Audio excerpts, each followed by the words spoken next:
Selamat siang Bapak Christian dan teman-teman sekalian.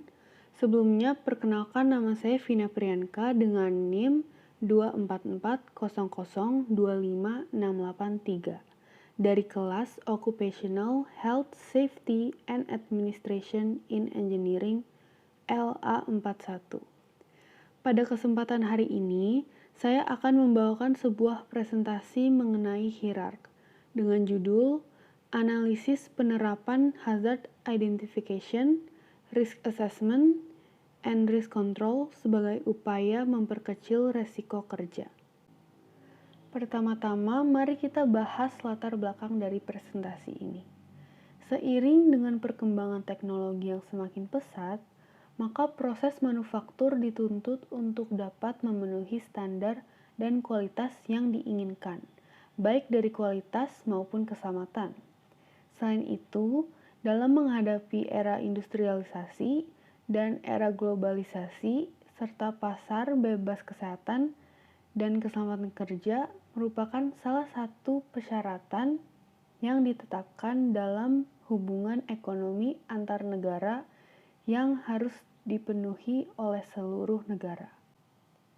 Percepatan pembangunan infrastruktur yang dilakukan pemerintah merupakan perkembangan era industrialisasi yang bersifat global dan memiliki perkembangan yang sangat pesat.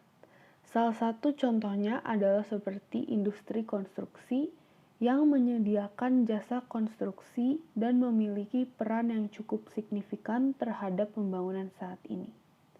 Pekerjaan di sektor industri konstruksi merupakan pekerjaan yang berbahaya dan memiliki resiko kecelakaan kerja yang cukup tinggi.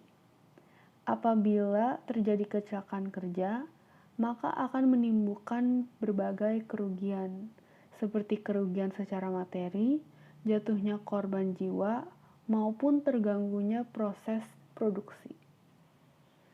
Selanjutnya, saya akan menjelaskan mengenai 3 landasan teori yang digunakan untuk presentasi ini. Landasan teori yang pertama adalah Hazard Identification, Risk Assessment, and Risk Control, atau bisa disebut sebagai hierark. Metode hierark ini adalah identifikasi bahaya, penilaian resiko, dan menentukan pengendaliannya. Keseluruhan proses ini juga bisa disebut sebagai manajemen resiko. Hierark merupakan elemen pokok penting dalam sistem manajemen keselamatan dan kesehatan kerja yang berkaitan langsung dengan upaya pencegahan dan pengendalian bahaya. Menurut Ramley pada tahun 2010, hierark adalah sebuah proses yang telah terjadi, mengendalikan bahaya yang dapat terjadi dalam aktivitas rutin maupun non-rutin di perusahaan, kemudian melakukan penilaian risiko dari bahaya tersebut dan membuat program pengendalian bahaya tersebut agar dapat meminimalkan tingkat resikonya ke yang lebih dengan tujuan mencegah kecelakaan. Nah, apakah hierark itu? Hierark sendiri dibagi menjadi 3 bagian. Yang pertama, hazard identification. Menurut Ramley pada tahun 2010, identifikasi bahaya adalah upaya sistematis untuk mengetahui adanya bahaya dalam aktivitas organisasi. Setiap kerja yang mencoba mengambil resiko di setiap peristiwa, lalu melakukan pertimbangan kondisi dalam menentukan resiko adalah sebagai berikut. Yang pertama, kondisi operasi normal, seperti pekerjaan sehari-hari dan sesuai prosedur. Yang kedua, kondisi operasi abnormal, seperti pekerjaan di luar prosedur. Dan yang ketiga, kondisi darurat, seperti keadaan yang sulit dikendalikan. Selanjutnya adalah risk assessment. Menurut Ramley, penilaian resiko adalah upaya untuk menghitung suatu resiko dan menetapkan apakah resiko tersebut dapat diterima atau tidak. Resiko digunakan untuk menentukan tingkat penilaian dari kemungkinan terjadinya dan keparahan yang dapat ditimbulkan. Metode kualitatif menurut standar AS/NZS 4360, kemungkinan atau kemungkinan diberi rentang antara suatu resiko yang jarang terjadi sampai dengan resiko yang dapat terjadi setiap saat. Untuk keparahan atau keparahan dikategorikan antara kejadian yang tidak ditimbulkan, cedera, atau hanya kerugian kecil yang paling parah jika dapat menyebabkan kejadian fatal, seperti meninggal dunia, atau kerusakan besar seperti aset perusahaan. Dan yang terakhir adalah risk control. Pengendalian risiko dilakukan terhadap segala bahaya yang ditemukan dalam proses bahaya dan mempertimbangkan risiko untuk menemukan prioritas dan cara pengendaliannya. Selanjutnya, dalam pengendalian harus mempertimbangkan pengendalian mulai dari eliminasi, substitusi, pengendalian teknis, administratif, dan APD. Landasan teori yang kedua adalah sistem manajemen keselamatan dan kesehatan kerja, atau bisa disebut sebagai SMK3. Menurut Permenaker 05 tahun 1996, sistem manajemen K3 adalah bagian dari sistem manajemen secara keseluruhan yang meliputi struktur organisasi, perencanaan, tanggung jawab, pelaksanaan, prosedur, proses, dan sumber daya yang dibutuhkan untuk pengembangan, penerapan, pengkajian, dan pemeliharaan kebijakan keselamatan dan kesehatan kerja dalam pengendalian risiko yang berkaitan dengan kegiatan kerja guna terciptanya tempat kerja yang aman, efisien, serta produktif. Lalu, landasan teori yang terakhir adalah keselamatan dan kesehatan kerja, atau bisa disebut sebagai K3. Menurut Suryati Darmiatun dan Tasrial pada tahun 2015, definisi prosedur K3 adalah meliputi pencegahan deviasi-deviasi dari kegiatan dan tujuan K3 yang telah ditetapkan sebelumnya. Menurut Suryati Darmiatun dan Tasrial, ada hal-hal yang harus diperhatikan dalam pembuatan prosedur K3 dalam organisasi. Yang pertama adalah komitmen organisasi dalam penerapan manajemen K3. Yang kedua adalah fokus atau jenis, kompleksitas, struktur, dan ukuran organisasi. Yang ketiga adalah sifat dan skala resiko-resiko organisasi. Dan yang keempat adalah keterlaksanaan prosedur, mudah dioperasikan oleh user. Dan untuk yang terakhir adalah keterukuran dan mampu evaluasi dari hasil pelaksanaan prosedur.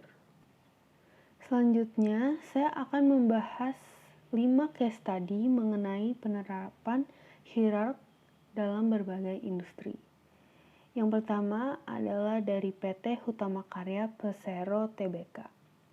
PT Hutama Karya Persero ini adalah sebuah perusahaan BUMN Indonesia yang bergerak di bidang industri jasa konstruksi.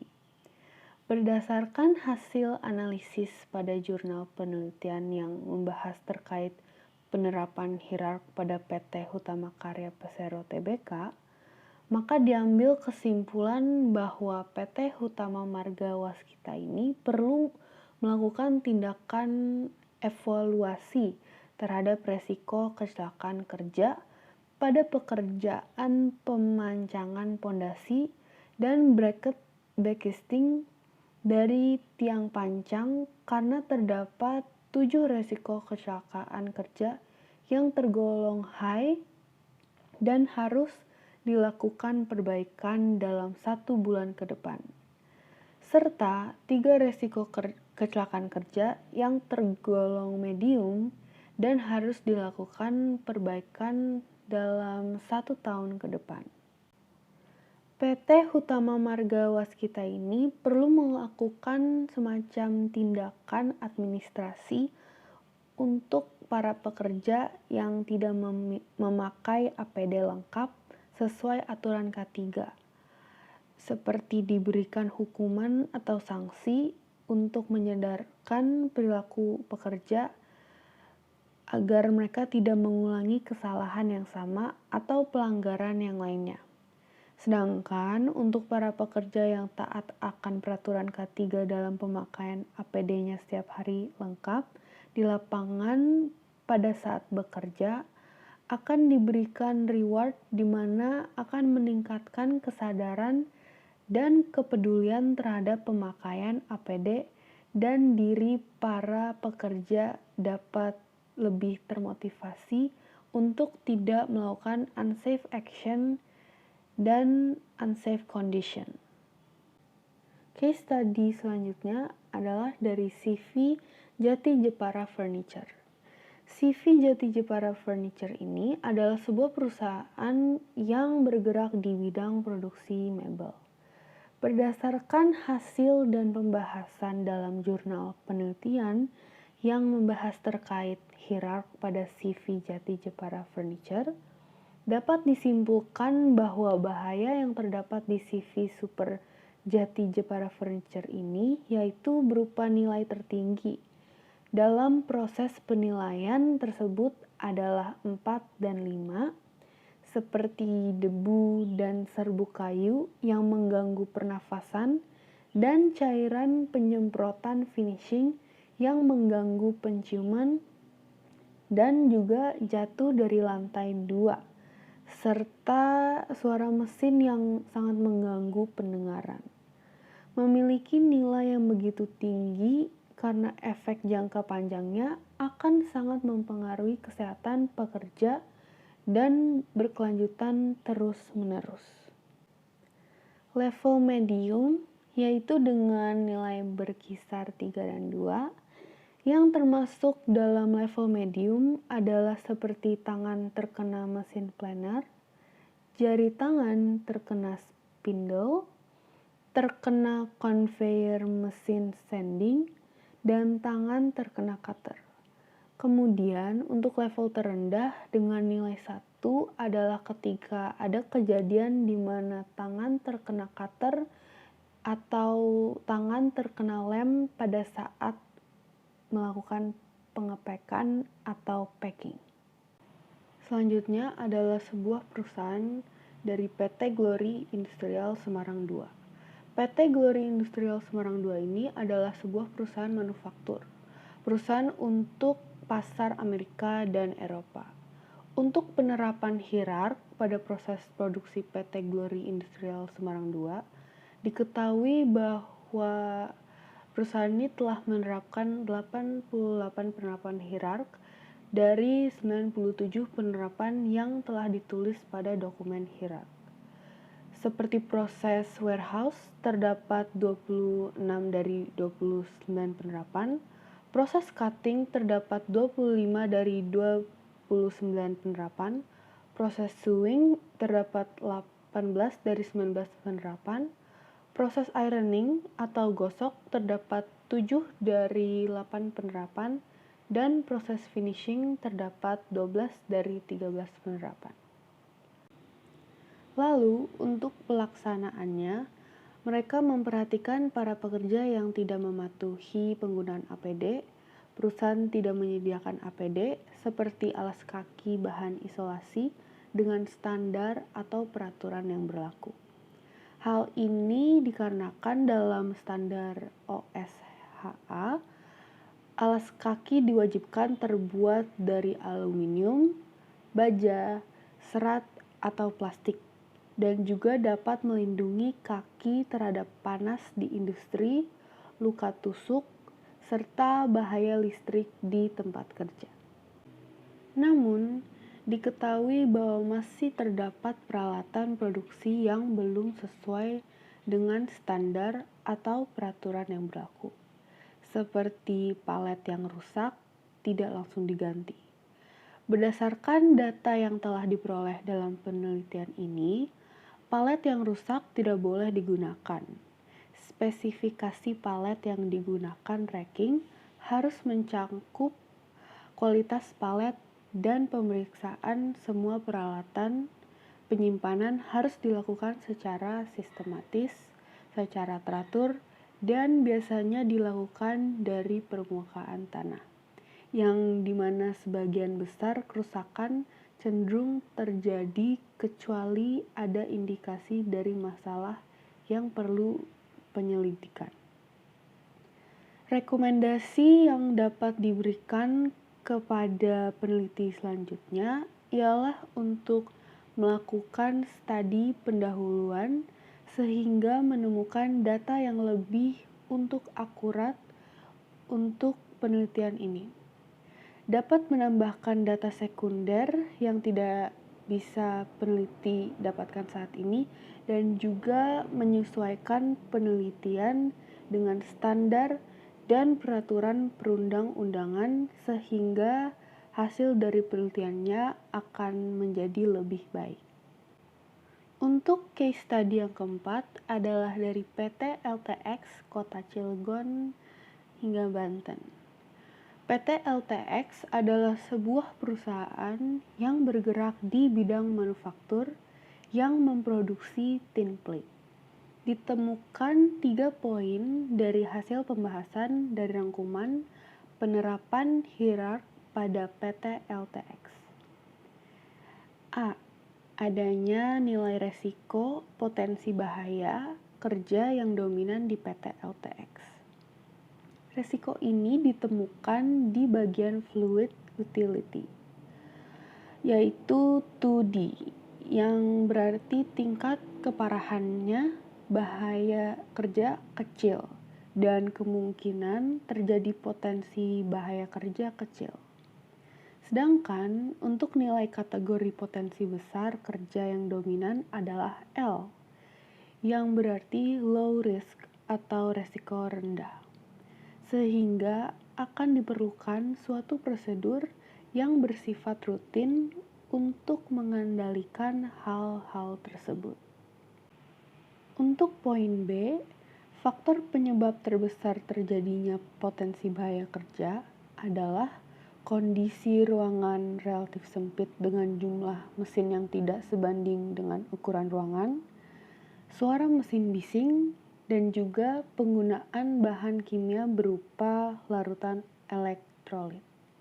Tidak hanya itu, faktor lainnya bisa berasal dari penempatan, seperti standar operasional prosedur atau SOP pada 4 mesin belum terpasang secara ergonomis, kondisi jalan sempit, terdapatnya benda asing yang menghalangi jalan, hingga temperatur ruangan meningkat 50 Celcius dari temperatur awal, yaitu 280 Celcius.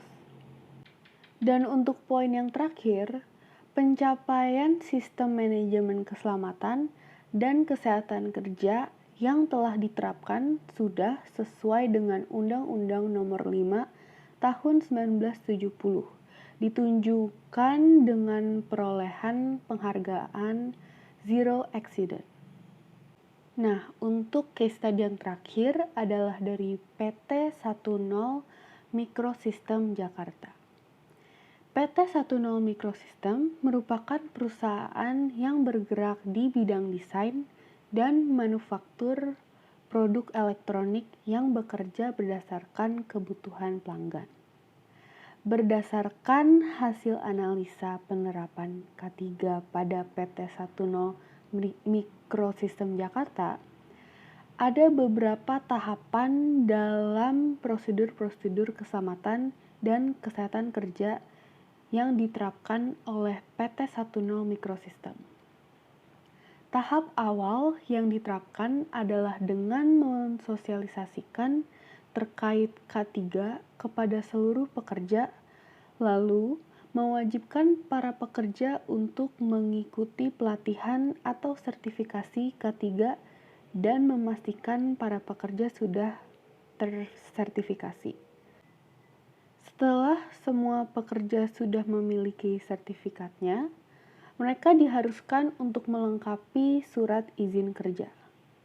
Lalu, dari pihak PT 10 Microsystem akan mengecek form surat izin kerja dan pengecekan kelayakan APD, karena semua pekerja diwajibkan untuk menggunakan APD. Selanjutnya, pihak PT 10 Microsystem akan membuat semacam dokumentasi terkait semua hal yang akan dan yang telah mereka lakukan. Para pekerja akan mulai melakukan penanganan keadaan darurat dan penanganan kecelakaan kerja.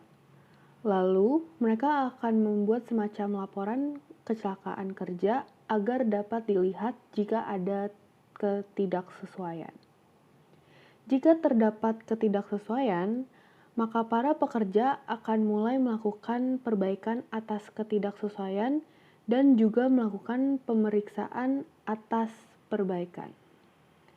Setelah itu, para pekerja akan membuat laporan kerja untuk hari itu, serta melaksanakan inspeksi K3. Pada akhirnya, mereka akan menyelenggarakan rapat koordinasi K3 untuk menyusun laporan bulanan safety, mengadakan evaluasi K3, serta menetapkan tindakan pencegahan dan perbaikan. Dan yang terakhir adalah rekomendasi untuk penerapan hierarki. Pada dasarnya, metode hierarki yang diterapkan oleh setiap perusahaan adalah metode-metode yang ideal menyesuaikan identifikasi permasalahan yang dialami oleh setiap perusahaan. Oleh sebab itu, metode hierarki ini berfungsi untuk mengidentifikasi permasalahan tersebut, terkhususnya keselamatan kerja. Pengendalian risiko dengan metode hierarki ditentukan berdasarkan kategori risiko, di mana zona merah atau risiko tinggi, risiko yang ada tidak dapat diterima dan harus dilakukan semacam tindakan untuk pencegahan dengan menghilangkan risiko bahaya. Lalu ada zona kuning atau risiko sedang, risiko yang dapat diterima apabila semua pengamanan sudah dijalankan, dan ada zona hijau atau risiko rendah, di mana tidak perlu dilakukan tindakan pengendalian bahaya karena risiko bahaya dapat ditoleransi. Namun, para pekerja tetap wajib menggunakan alat pelindung diri atau APD. Berikut adalah presentasi dari saya. Mohon maaf jika ada kata-kata dari saya yang kurang pas. Dan terima kasih banyak karena sudah mendengarkan.